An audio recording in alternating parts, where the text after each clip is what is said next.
By Southern Ohio Medical Center, cancer can be very scary and cancer care can be complicated, but the SOMC Cancer Center takes you from what appears to be a maze to amazing care. SOMC, very good things are happening here.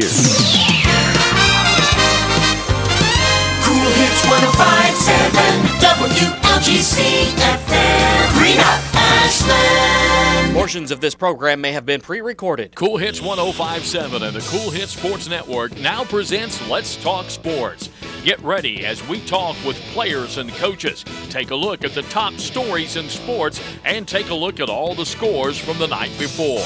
It's Let's Talk Sports, brought to you by Kentucky Farmers Bank, Clark's Pup and Shops of the Tri-State, Stoltz Pharmacy, River Cities Builders, and Wagner Rental and Supply. Now, let's talk sports with your host, James Collier. And welcome into Let's Talk Sports on the Cool Hits Sports Network. James Collier, happy to have you along with us here. First show of the new calendar year. It was a crazy 2022 to say the least, and it's already been a nuts 2023. But hope everyone out there had a great holiday season, Christmas and New Year's, and we're certainly excited to continue our journey here through the Cool Hits Sports Network and Cool TV as we move into the elbow-deep section of basketball coverage. It is crazy around this time of year, especially coming out of a lot of the holiday tournaments, and then teams starting to dig into some district play. Then you've got the 2A and the All-A. That's going on as well. The 2A is playing right now. The All-A gets going today. And then that'll take us right into February, wrapping things up, and then district play, regional tournament time, and state tournament time in March. It'll be here before we know it. A busy slate of games today on the Cool Hits Sports Network. Here's what we've got lined up.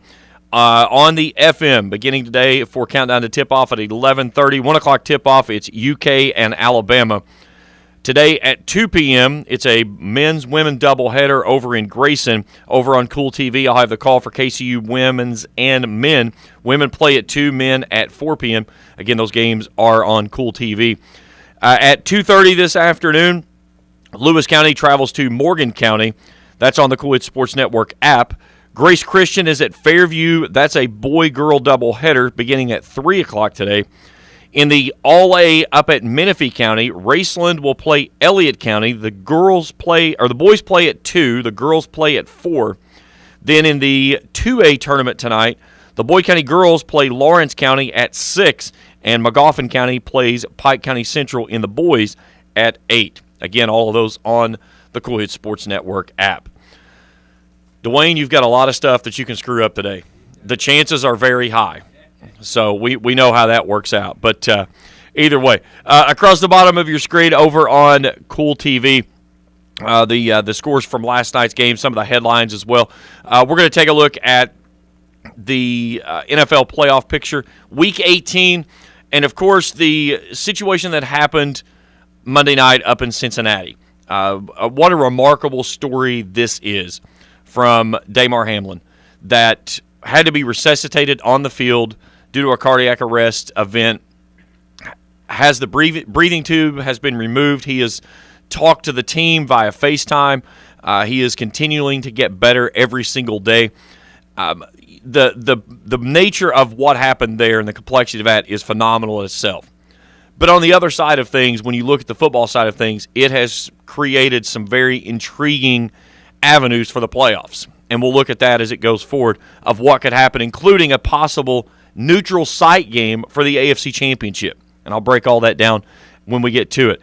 Monday night, the national championship game for college football. Number 1, Georgia. Number 3, TCU. The semifinals were phenomenal. I mean, they were unbelievable football games. Both of them. It was TCU and Michigan was kind of like, hey, hold my beer, watch this. No, hey, you hold my beer, watch this. I mean, it was crazy to watch what was going on in that football game. And then Georgia was on life support against Ohio State, and then, bam, here they come, and bounce right back. So that was a lot of fun to watch and be a part of. I hope the national championship game is the same. We will certainly see how that plays out Monday night at 7:30. And then, of course, at the end of the show, it's the first 2023 Rant of the week. I've got a good one. Stay off your freaking phones, for God's sake. Oh, my goodness sakes. Happened this morning. Try to go to Burger King and order my food, and, well, we'll save it for later on the show. Only one guest that we're going to talk to this morning. He'll join me here in just a few minutes. He's the sports editor for the Daily Independent, Zach Clemmie. We'll talk a little bit of everything. And, of course, for those of you who may not know, Zach's got a very important announcement he's going to be making here soon. We'll talk about that when we get to that segment of the show. Let's take a break. When we return, Zach Clemmie joins me from the Daily Independent. We'll talk some sports on the other side of that as you are listening and watching to Let's Talk Sports here on the Cool Hits Sports Network. In addition to the Greenup location, Stultz Pharmacy's newest location is at 437 James Hanna Drive in South Shore, but has retained the name you know and love, McDonald Pharmacy, with the same great service you'll find in the Greenup location, with free delivery service and their convenient drive-thru. Get your vaccinations and allergy shots, and of course, great prescription service at Stultz Pharmacy in Greenup and McDonald Pharmacy, James Hanna Drive, South Shore. Stultz Pharmacy. Are you having trouble keeping your parking lot lit? Is customer safety one of your top priorities? If so, call River Cities Builders at 473-4112 for all your lighting needs. We have bucket truck and boom crane truck services. We have extensive experience in exterior lighting and parking lot lighting maintenance. No need to ever be in the dark again. Remember, call River Cities Builders at 473-4112 for all your lighting needs. We will light your path to success. Hello, I'm Michael Bowling, Senior Vice President of Kentucky Farmers Bank. When you do business with Kentucky Farmers Bank, you're making an investment in your community. Your money stays local, we never sell your loan, and in turn, we invest in local families, churches, schools, and charities. We believe in our community, and that's why we are the better bank for loans. Kentucky Farmers Bank, the better bank for loans since 1931. Located in Ashland, Summit, and Catlettsburg. KentuckyFarmersBank.com, member FDIC, an equal housing lender. The new year is here, and Clark's Pumpkin Shops get it started off with great in-store specials for you. Assorted Hershey king-size candy bars, 2 for $5. Jack Link's beef and cheese meat snacks, 2 for $3. Blue Diamond almonds, 1.5 ounce size, 2 for $2. Snapple and Snapple Elements, 16-ounce bottles, 2 for $2. Plus quality Argo gasoline. Stop by a Clark's Pumpkin Shop near you. Clark's Pumpkin Shops return, refresh, refuel. The greatest songs of all time. You've got Cool Hits 105.7.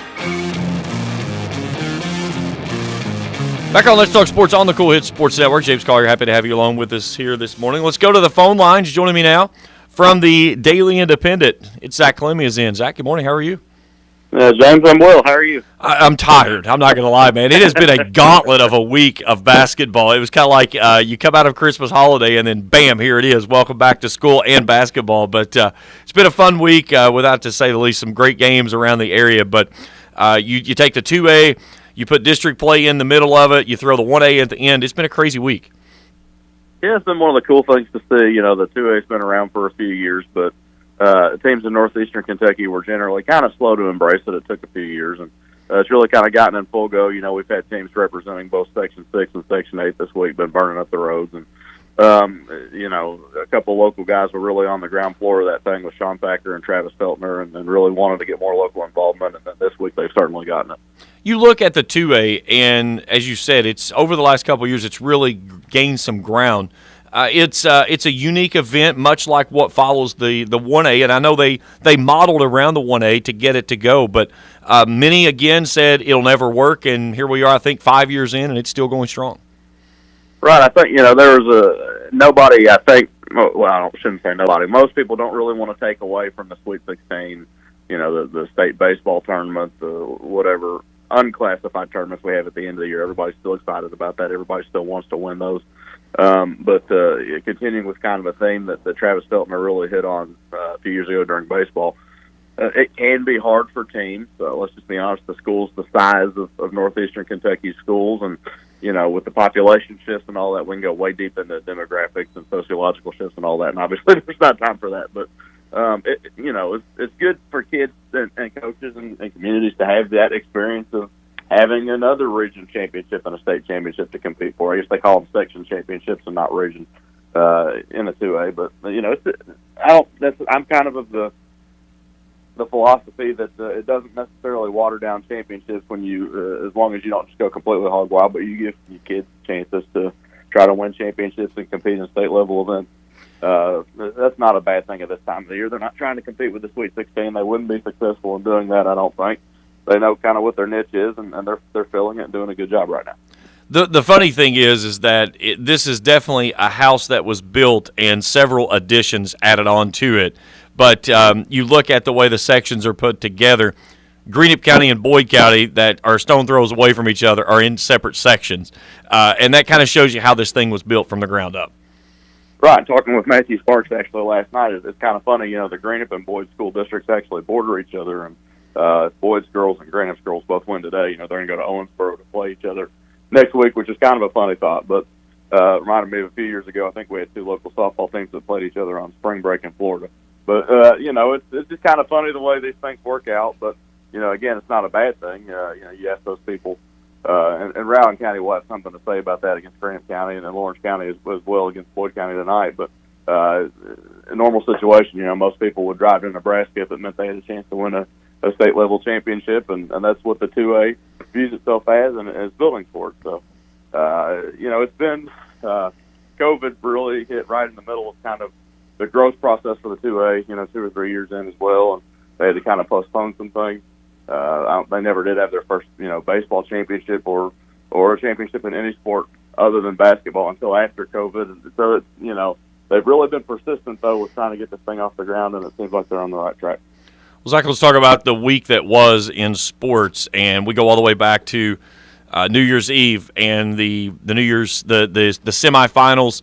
What we saw in those two football games may be unprecedented, but two of the best college football games that we've seen in the playoffs in many, many years. But TCU Michigan was phenomenal. Ohio State and Georgia followed suit behind it. Two great football games for a playoff system that, again, is still flawed but is about to be changed. Right. And this thing, since the CFP started, there's been a lot of, especially semifinals, that haven't been super competitive, at least not all the way to the very end. So if you've got a game where it's still in doubt and the ball's in the air on a field goal at the same time that the ball is dropping in Times Square, you can't write that script, right? That's pretty cool. So just having competitive games, getting some new blood in there. What I loved is that TCU had a pretty good troll job on the big boys in the state of Texas, and they made it very well known that TCU was the first team from the state of Texas that's been in the CFP. And if you said that 5 years ago, I don't think anybody would have believed it. Obviously, Texas and A&M both kind of in a down cycle right now. But, good for the Horned Frogs. As somebody with kind of no rooting interest in that scenario, it wouldn't be a bad thing to see somebody else get a crack at a championship for sure. I was tweeting during that game, and I said it was one of those things to where TCU and Michigan, especially there in the second half, it was like, hold my beer, watch this. No, you hold my beer, watch this. It was, insane football, and it was on your edge, and I was one of those, I had no controlling interest in either one of those teams, but it was just interesting to watch the way that game transpired. Yeah, and Michigan's been down this road before, and Jim Harbaugh, obviously a good football coach, he's competed for championships at the NFL level and all that sort of thing, but for TCU to kind of have that giant killer thing continuing to go down, and you think even back to the days that they played in the Rose Bowl, I think it was 2010 or 2011 in that range, Andy Dalton was there, Gary Patterson.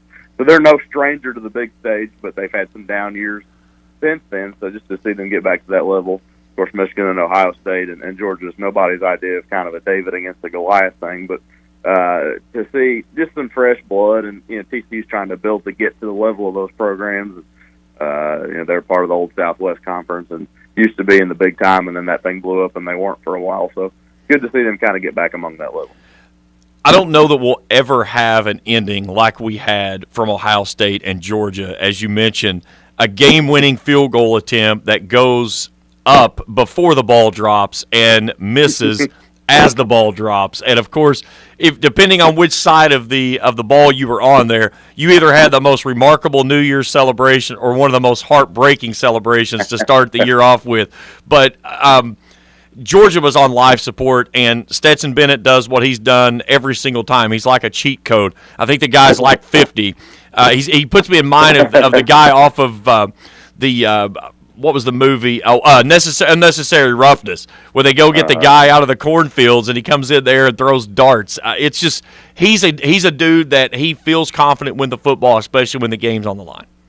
Right, and what a quintessentially, Georgia frat boy name, right? Stetson Bennett the Fourth. But he doesn't play like a guy like that. They've given him kind of the nickname the mailman, and the thing is, he seems to be content with it.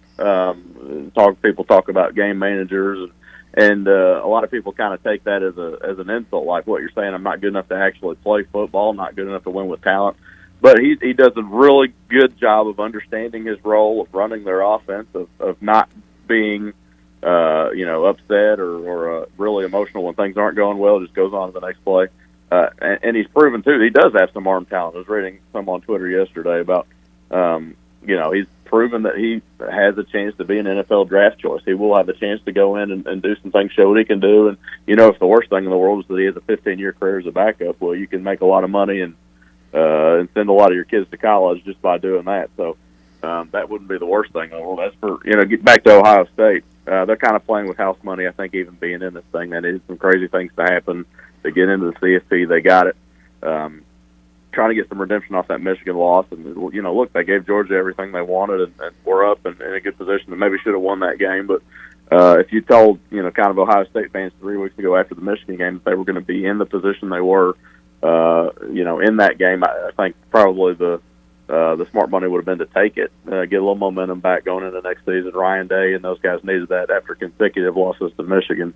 And I think if you're an Ohio State fan, you got to feel pretty good about how that game went. Obviously, you'd like to have won it, and there's not a lot of moral victories in Columbus, but it certainly could have been a worse situation for sure. That there certainly were the apologists that, especially after Alabama just absolutely destroyed Kansas State earlier in the day, and everybody was sitting around, okay, now you got it wrong. It should have been Alabama number 4, not Ohio State. Ohio State playing Georgia as tight as it did. You know that the committee, they had to have a collective sigh of relief behind those closed doors of like, okay, I think we did get this right. Yeah, they come out and lose by 4 or 5 touchdowns, which I think everybody had in the back of their mind that could have happened.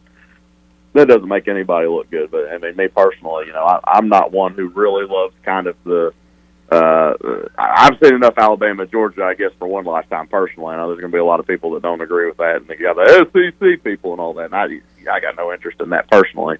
For me, it's much more compelling to see, different matchups and, a chance of redemption for Ohio State. And not that Ohio State, is going to win any kind of the sympathy vote or anything like that, because they've earned, a chance to be judged straight up, certainly by the history of their program. But for me, I wasn't disappointed to see Alabama kept out of it, just personally, again, with no rooting interest. I'm an LSU fan, so I don't have much love for Alabama as it is. But I think they got it right. I think the game showed that last week, and obviously we'll see here in this championship game kind of what goes on from there. But a lot of compelling subplots, I think, in the one that was in there. And one funny story I remember is that Nick Saban a few years ago was said to have kind of complained about how he's getting a slow start on recruiting. Somebody told him, well, Nick, we're playing in the national championship game. I think that's probably going to be pretty good for recruiting. So I guess he doesn't have to worry about that this week. So I guess that's a bonus. Yeah, at least heaven forbid Nick Saban be a little bit slower on recruiting without a doubt. You look at the matchup, Georgia 14-0, TCU 13-1. Georgia's defense is what everybody had, touted Georgia about this year, and then it gets torched in the semifinals by Ohio State. On the other side, you've got TCU that doesn't care about defense. Their goal is, we know we're going to give up 40, we're going to score 50. This is going to be a very fun matchup to watch. At TCU, living that Big 12 life, you get used to that, and then you look at the SEC, and this is not as true as it was 5 or 10 years ago, but, it used to be in the SEC, you could score probably 3 touchdowns, and if you had a really good defense, you'd feel pretty confident about winning that game. I'm sure Kirby Smart will kind of have to hold his nose on this one, but Georgia certainly has the talent offensively to score enough points to win this game. They just have to kind of keep from being completely lit up. And I imagine Kirby Smart and those defensive coaches have been kind of unpleasant to be around probably the last week since that game. But look, man, it doesn't matter if you give up 61 as long as you score 63. It's just kind of this one-game setting, and then they'll have the whole offseason to kind of figure out, okay, why did we give up all these points? And maybe it's just that they played 2 really good offenses. That might be, at the end of the day, kind of what the situation is there. But, no football coach likes to give up a ton of points. reminded on a local level of the two scores in the 70s. I think it was 78-74 a few years ago when Western Hills played Lawrence County in the first round of the state playoffs, and Alan Short said, "Look, man, you gave up 74 points, and that's nobody's idea of, you'd like to not give that up in a span of 3 weeks," but they had Noah West, and he ran for an ungodly amount of yards and touchdowns, and the objective is to win this time of year, so it doesn't really matter how you do it. Yeah, there's a guy that made quite the career through the NFL ranks. By the way, his name's Peyton Manning. You knew coming in off the bus, you're behind 35 points as soon as the game starts, and that was okay. The Colts were okay with giving up 35 because they knew they were going to outscore you every single game. Mm-hmm. No question. The week that we saw this past week through the NFL, it was a roller coaster of a ride, from one of the most iconic images that you'll ever see in a professional game, without a doubt. But Damar Hamlin, the cardiac arrest event that occurred in Cincinnati Monday night, all the way to yesterday, has the breathing tube removed, doing FaceTimes with the team, and his first words when he came to and actually talked to the doctor, who won the game, and the doctor looked at him and said, "You won life." What a remarkable story this turns out to be, from one of the most scary situations that you'll ever see in a sporting event. Just amazing, and what was kind of wild to me about it is how high stakes that game was. Between the Bills and the Bengals, you're talking about division championships and playoff seeding, and both teams still in the mix to win the number one seed in the AFC, and this is the second to last week of the regular season. All this is on the line, and then all of a sudden, none of that matters anymore. And just to see kind of people understand that and embrace that and rally around Damar Hamlin, and just the outpouring of love and support that he got. And thinking about the toy drive that he put together, I think he wanted to raise, $25,000. The last I saw, we're talking like $8 million that he's raised for this thing, because people just kind of understood on a gut level how important humanity is instead of just this football game. And there's been times over the last several years, not just in sports but in society, where we're like, have we completely lost any level of humanity in this world? And there's been a lot of things that have happened, and you can get into politics, you can get into COVID and what caused that and people's responses to that.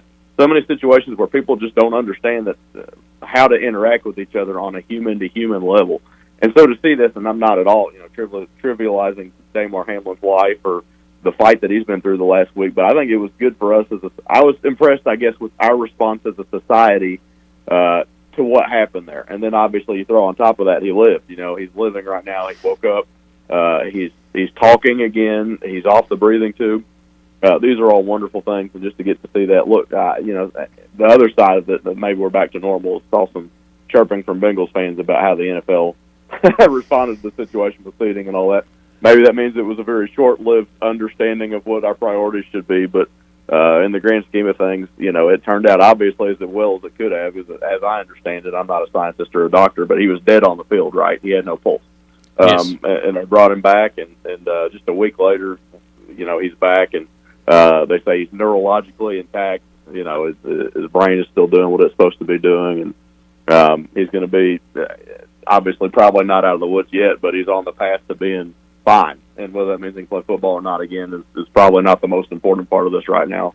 He's going to live. He's going to be okay. He's going to have a chance to live a long life and a productive life, and he's raised a bunch of money for a toy drive without even really being conscious or having anything to do with most of it. But just a wonderful story in the grand scheme of things. It certainly didn't start out that way. It was terrifying on Monday. But just to see where it's gone has been really positive, I think, over the last week. And I think something that has been a warm reception is all of the praise that has gone to the emergency workers that attended to him. And I saw a number that jumped out earlier in the week. In a person that goes into a cardiac arrest event, if they have been defibrillated, which he had been within the first minute of the actual event, you have a 99% chance of reviving the heart. If you go to 2 minutes, that number drops down to 80%. And that really proves the fact of how quickly those emergency workers got to him, acknowledged the event, and immediately started the proper procedures that allows us to talk about this event as one of the most remarkable recoveries rather than one of the most tragic events we've ever seen in sports history.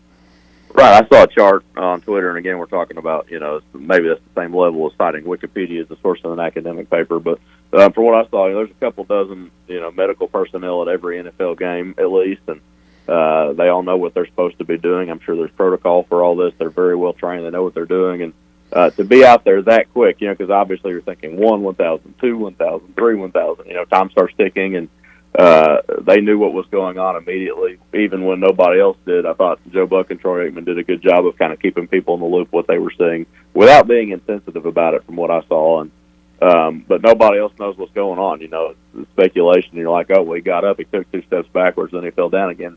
What is this? Obviously, that's not a good thing because people aren't supposed to do that. Once you hit somebody and you get back up, the worst of it's supposed to be over. So just their presence of mind to get out there and take care of business, and obviously looking at a very different outcome if they weren't so kind of Johnny on the spot there. So certainly something to be thankful for.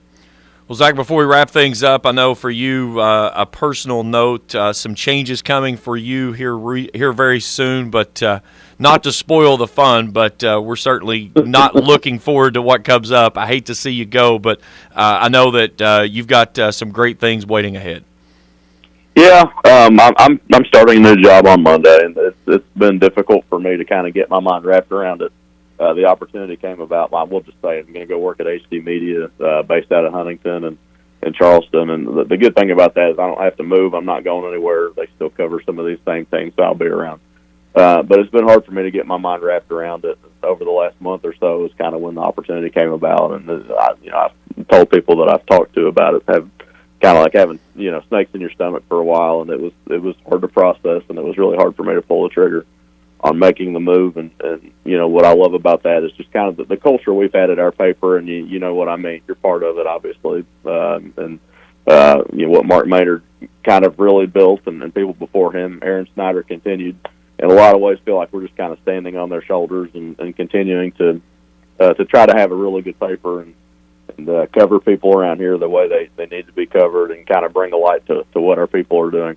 And that's been a really rewarding thing for me over the last 9 years. And it was hard for me to leave that. The other side of that, though, was kind of time to move on and do something else. And so sad to be leaving, but excited about the new opportunity, kind of processing all those emotions as well this weekend. So, but thankful for people who have helped us do what we do and been understanding of kind of both what we're trying to accomplish and the challenges that come with it. It's not easy to run a sports department at a daily newspaper in 2023. It just isn't. So certainly be thinking about Matthew Sparks as the next guy in line to take that. And he'll have plenty of help. Obviously, you know that as well. But we're excited for Matthew, his opportunity, and the guys that will still be around, guys and gals.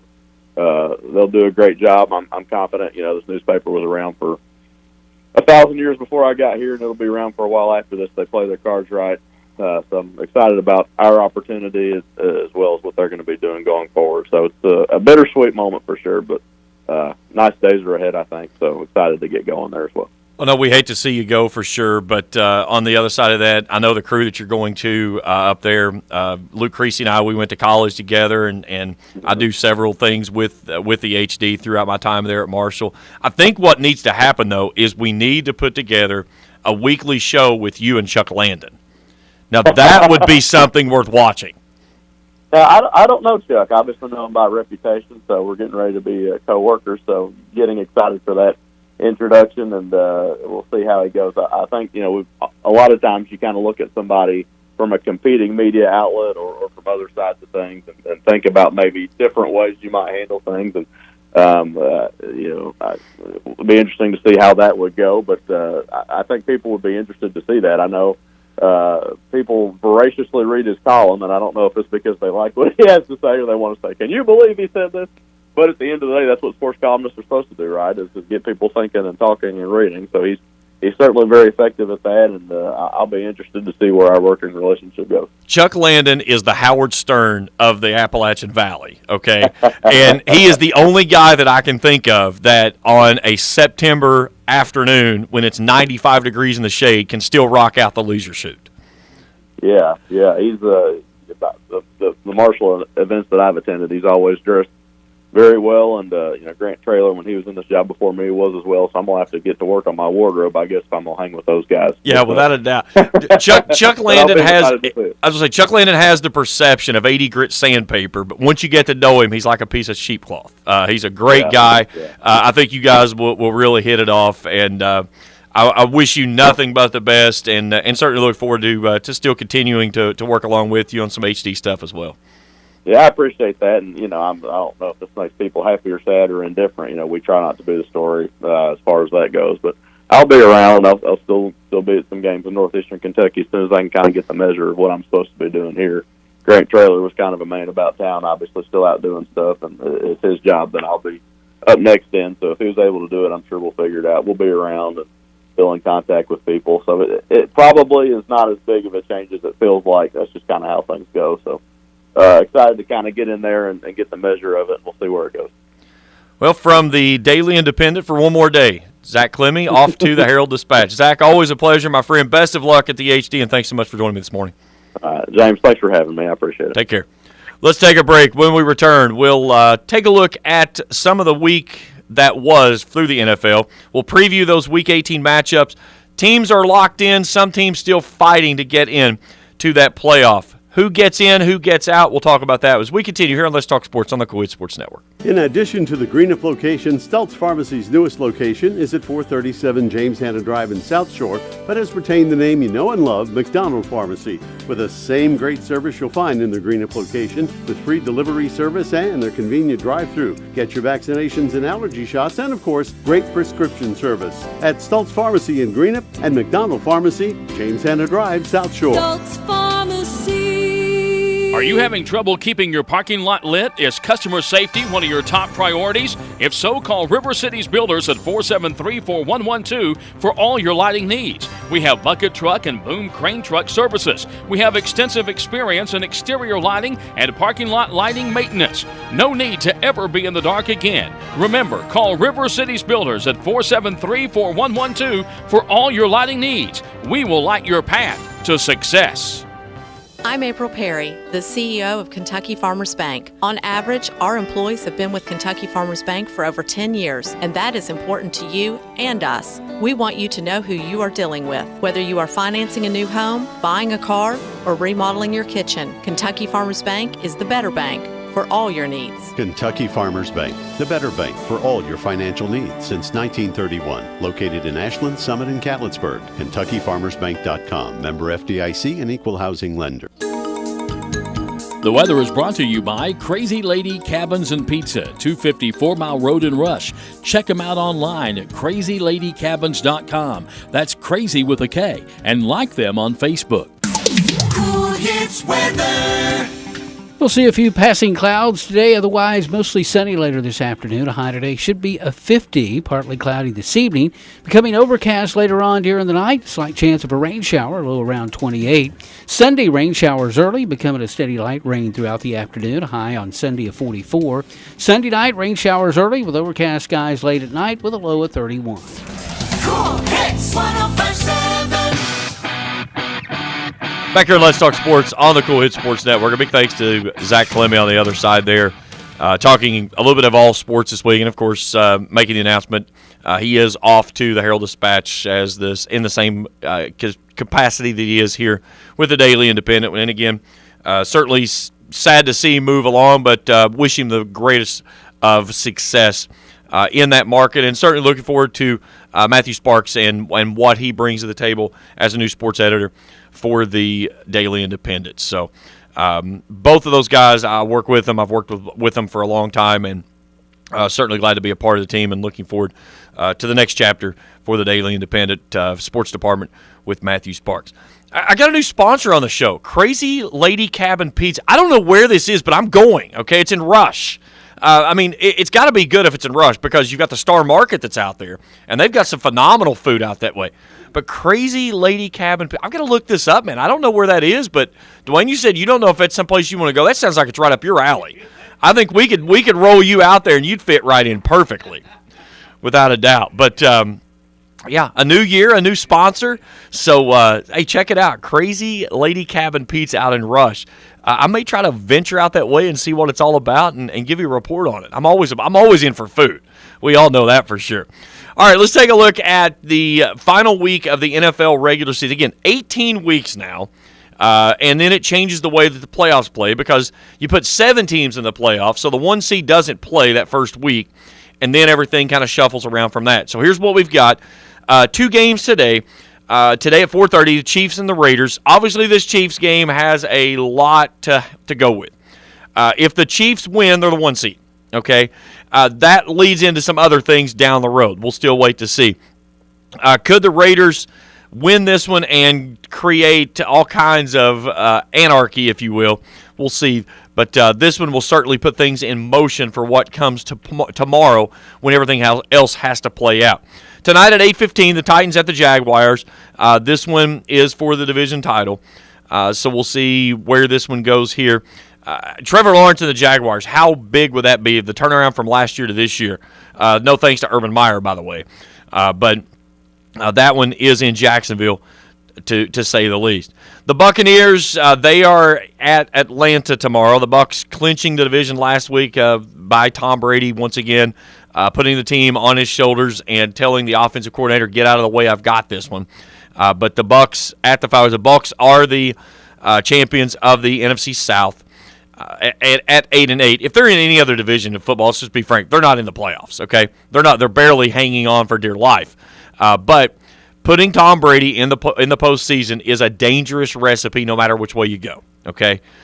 So it'll be interesting to see, especially the fact that he's going to get a home playoff game. So we'll see where that goes from that point. The most intriguing game, and I think this will be the game that everybody will have their eyes on Sunday, the Patriots at the Bills. And, of course, the Bills saying that on Sunday it's going to be a celebration of life from Damar Hamlin and the events that transpired this past week we talked about on the other side of the break. The Bills are going to wear a number 3 decal on their jersey. That was the number that Hamlin wore.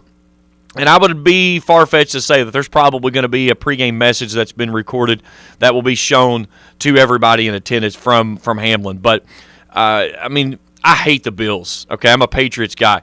But I am all in on everything that is right now Buffalo. And watching this young man and the fight for the life that he has had and everything that happened this week up in Cincinnati, it's just a remarkable story. And I think the doctors got it right whenever he woke up. And the first words he said, who won the game? And the doctor looked at him and said, you won life. This young man died twice on the field. They restarted his heart twice. And it was a scary situation to watch. I remember watching the play and seeing the replay while they still had it up. And it was so odd because it wasn't a high-contact play. There wasn't anything weird about the way the play happened. He immediately made the tackle, jumped up, and then immediately fell over. And the way that he fell over, I'd been around emergency work long enough. I looked at my son. I said, that's a cardiac event. Something serious happened. And hearing the stories, I talked with Marty Conley earlier this week. He was actually at the game. And he said it was a very eerie feeling seeing everything. He was up in the suites at the game, and he said you could see the kind of the crowd around him as the emergency workers worked on him and stuff. But the way that everybody has, just as Zach said, humanity won in this one. The showing of support for the toy drive that he had put together. He's a grad from Pitt. And, of course, Pittsburgh being highly connected to Cincinnati. There was a lot of connections back there. But kudos, first off, to the Cincinnati Bengals, their organization, and the way that they and Buffalo got together in that game and basically said, this game's not playing tonight. There is no way that we can get back on that field. It was easy to see. The Buffalo Bills players, they were so mentally drained just from the events that they had watched. And to even think that you're going to say, well, sorry, guys, we got to go play a football game now. That's not happening. And I don't know that I would say that the NFL got it right because there was a lot of conflicting reports of things that the NFL did that included saying you've got 5 minutes to get warmed up and this game's going to start after he left the field, and that's when the Bengals and the Bills got together and said no, it's not. And then the teams or the league comes out and says, okay, this game is going to be postponed, but it took like an hour before that announcement was made. So I think a lot of this stemmed around Buffalo and Cincinnati, not the NFL. But in the end things, no matter who got it right or what, the right decision was made. The game was postponed, and ultimately the game was canceled. Okay, that leaves a lot of things for debate, but we'll debate that at a later time. We still have to see how things play out this week with Week 18 to see if it makes a huge difference in the outcome. Speaking of the Bengals, they play host to the Ravens tomorrow at 1 o'clock. And the crazy thing of it is they could meet again in the wild card round. And if the Bengals lose to the Ravens because they're going to have the same number of wins but uneven number of losses because the Bengals are going to play one less game than the Ravens have, they could have to coin flip for who gets to play at home. Well, obviously, Zach Taylor from Cincinnati was not happy about a coin flip opportunity. Now, the good thing for the Bengals is Lamar Jackson's still out. So if the Bengals take care of business, they win. It's a moot point, okay? So we'll see how things play out on that one. The Texans are at the Colts. Nobody cares about that game. 2-13-1, 4-11-1. The only thing that happened in that game is they tie, and both of them ended up with 2 ties for the year. The Jets and the Dolphins is down in Miami. The Panthers are at the Saints. Browns play the Steelers. Giants are at the Eagles. Cowboys at the Commanders. The Chargers at the Broncos. Rams and Seahawks. Cardinals, 49ers. And then the final game tomorrow night. Who would have ever dreamed this? The Detroit Lions and the Green Bay Packers playing for playoff hope. Both of them 8-8 at Lambeau Field. I mean, this feels like the 70s. Ben Spicer is living this up right now as a Lions fan, okay? So the Lions have an opportunity to go into Lambeau and take them out. That would certainly be fun to watch without a doubt. All right, here's where we are. The NFC, 6 of the 7 teams are in. The Philadelphia Eagles at 13-3. They're currently the number 1 seed. San Francisco would be the 2. Minnesota the 3. The Bucs the 4. Then Dallas the 5. The Giants would be the 6. The Bucs and the Giants clinched in Week 17. So now you still have one team that gets in for that remaining spot. In the AFC, only 5 teams locked in. The Chiefs are currently the 1 seed. The Bills, the 2. The Bengals are the 3. The Chargers are the 5. The Ravens are the 6. So the 4 seed has not been claimed, and the 7th seed has not been claimed. And the intriguing fact of it is that the Bills and the Bengals and a mixture of the Chiefs, if any form of those 3 end up in the AFC Championship game, it's going to be played on a neutral site. Now, if any of those 3 go to the AFC Championship and it's not the other 2 playing them, then it will play at that team's home site. But if the Chiefs, the Bills, the Chiefs, or the Bengals and the Chiefs meet in the AFC Championship game, it will be played on a neutral site. They were trying to get Indianapolis. It's not available. So the question is, where do they move the AFC Championship game to if that happens? And again, what you're going to have is that the Chiefs, and this puts into perspective of the game side of things, how big that game in Cincinnati was on Monday night. The Bills are 12-3. The Bengals are 11-4. The Bengals were leading that game 7-3 whenever the situation with Hamlin happened. If the Bengals went on to win that game, the Bengals would be 12-4. The Bills would be 12-4. That would put the Bengals at the 2 seed, and the Bills would fall to the 3. The Chiefs at 13-3 would still leave the number 1 seed as a possibility to be played for. That's not a possibility now. So it's certainly interesting to see how all of this is going to shake down as we move forward. And again, we talk about all the different elements and stuff. A lot will be kind of shored up this afternoon after the Chiefs game. You know, you'll have an idea. If the Chiefs win, you know what's pretty much going to happen. It's that the Chiefs are the 1 seed. But if they lose, things get really crazy tomorrow, without a doubt. And everybody will have their eyes on that's not going to already, are going to have their eyes on that Bills-Patriots game. And, of course, the Ravens and the Bengals up in Cincinnati. We'll be following those with a grain of salt.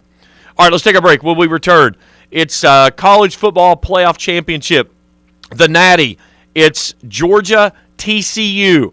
After 2 great semifinals, will we get the same outcome in the national championship? We'll talk about it when we return after this here on Let's Talk Sports on the Cool Hit Sports Network. In addition to the Greenup location, Stultz Pharmacy's newest location is at 437 James Hanna Drive in South Shore, but has retained the name you know and love, McDonald Pharmacy, with the same great service you'll find in the Greenup location, with free delivery service and their convenient drive-thru. Get your vaccinations and allergy shots, and of course, great prescription service at Stultz Pharmacy in Greenup and McDonald Pharmacy, James Hanna Drive, South Shore. Stultz Pharmacy. Are you having trouble keeping your parking lot lit? Is customer safety one of your top priorities? If so, call River Cities Builders at 473-4112 for all your lighting needs. We have bucket truck and boom crane truck services. We have extensive experience in exterior lighting and parking lot lighting maintenance. No need to ever be in the dark again. Remember, call River Cities Builders at 473-4112 for all your lighting needs. We will light your path to success.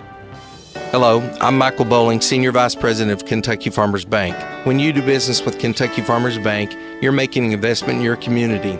Your money stays local, we never sell your loan, and in turn, we invest in local families, churches, schools, and charities. We believe in our community, and that's why we are the better bank for loans. Kentucky Farmers Bank, the better bank for loans since 1931. Located in Ashland, Summit, and Catlettsburg. KentuckyFarmersBank.com, member FDIC, an equal housing lender. The new year is here, and Clark's Pumpkin Shops get it started off with great in-store specials for you. Assorted Hershey king-size candy bars, 2 for $5. Jack Link's beef and cheese meat snacks, 2 for $3. Blue Diamond almonds, 1.5 ounce size, 2 for $2. Snapple and Snapple Elements, 16-ounce bottles, 2 for $2. Plus quality Argo gasoline. Stop by a Clark's Pumpkin Shop near you. Clark's Pumpkin Shops return. Refresh, refuel.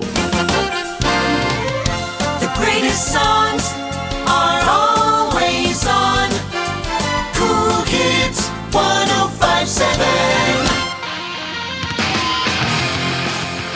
Back on Let's Talk Sports on the Cool Hit Sports Network. National Championship, Monday night, 7:30. Number 3 TCU, 13-1. Number 1 Georgia, 14-0. SEC versus Big 12. And this one, again, you look at the analytics and everything favors Georgia. Well, they were Georgia was, basically everybody was as expected them to just blow Ohio State out of the water. Now, obviously, the odds makers knew something because by the time that game kicked off, the game was down to I think Georgia was favored by 5.5 points. And I was ready to go bet the farm. I was like, I'll take that net line. And I was like, God, that was insane. But who knows? But again, this is TCU's playing on house money. They got nothing to lose in this game. Everybody's expecting Georgia to run away with it. The line on this game is 12.5. The over/under 62.5. The money line, TCU's a plus 345. Georgia's a minus 455. If you know the money line, I've tried to explain it and understand. I don't understand the money line. It's too complicated. I don't care. Just give me the spread, and I'll go with that. But you look at some of the contributing factors of this ball game. And it's all going to come down to the quarterback play. The secondary for the Georgia Bulldogs got roasted by C.J. Stroud. Can Max Duggan do the same thing from TCU? Now, you look at the numbers between Stetson Bennett and Max Duggan. They're very comparable in some ways. They've almost thrown for equal number of yards. Duggan 35-46, Bennett 38-23. Now, the other side of it, Duggan's thrown for 9 more touchdowns. 32 touchdowns and 6 interceptions. Bennett's at 23-7. But I think the ability to run the football in this football game is going to open up ultimately the passing attack. You look at Kendre Miller, nearly 1,500 yards on the season, 17 touchdowns. Kenny McIntosh, approaching 1,000 yards for the Bulldogs with 10 touchdowns. I still think that this is a game that a lot of people look at and say, this is Georgia in a landslide, and I just don't see it. Maybe I'm completely wrong. Maybe I'm sitting here eating crow next week. It wouldn't be the first time. But I think if TCU can come out and go after Georgia, much like what they did against Michigan, this is going to be a game that you're going to be hanging on to the thread at the end, waiting to see how this one comes out. Now, obviously, I don't think TCU can come out and fall behind this game 10, 14 points early and expect to be able to stay the course and come from behind. I don't think they're structured that way. But if they can do like what they did with Michigan, rush out to a 21-3 lead, it was 21-6 at the half, and then hang on down the stretch in a shootout type of battle, get it where Georgia has to rely more on its offense than it is its defense. That's when it favors the Horned Frogs. Shaq, by the way, has said that if Georgia beats TCU, he will eat a Horned Frog. I don't know that I've seen a Horned Frog. I don't know if I want to see it. Definitely don't want to see Shaq eating one. But either way, this one is going to be fun. I will definitely be tuned in for this one, I think. I don't think I have a game Monday night. I hope I don't, because I want to watch the national championship game.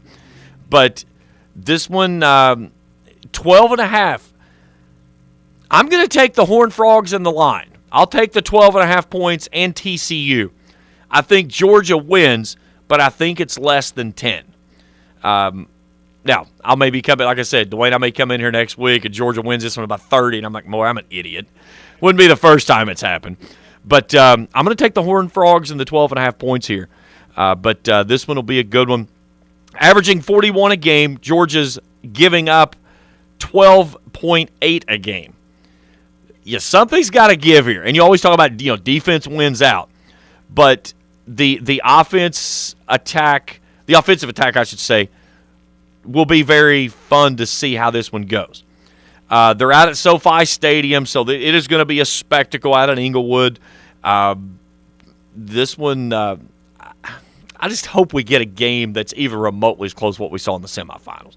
That's the problem, is the semifinals set you up for an epic showdown, and then it just turns into a bust.